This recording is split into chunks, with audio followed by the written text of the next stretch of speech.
Pemirsa, kinerja ekspor-impor Indonesia mengalami penurunan di bulan November 2022. Sementara itu, neraca perdagangan Indonesia bulan November 2022 masih surplus.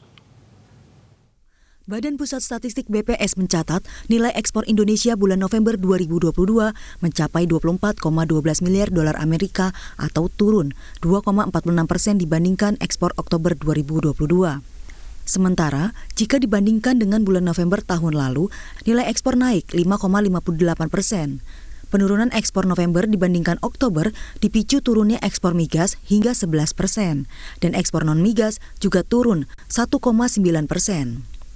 Penurunan ekspor migas akibat menurunnya ekspor minyak mentah sebesar 32,6% dan ekspor gas sebesar 3,75%.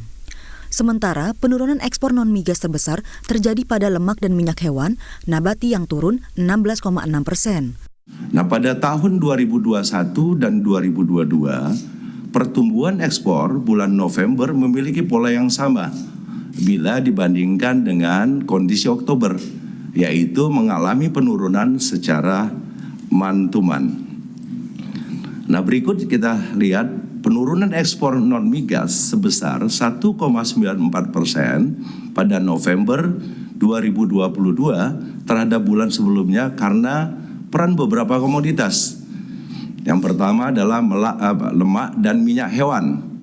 Sementara, nilai impor Indonesia bulan November tahun 2022 turun tipis 0,91% dibandingkan bulan Oktober menjadi 18,96 miliar dolar Amerika.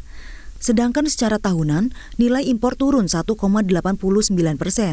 Impor migas turun 16,64% dan impor non-migas naik 2,45% dibandingkan bulan Oktober.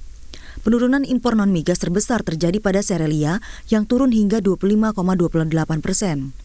Meski demikian, neraca perdagangan Indonesia pada bulan November tahun 2022 ini masih surplus 5,16 miliar dolar Amerika. Tim Liputan MGN.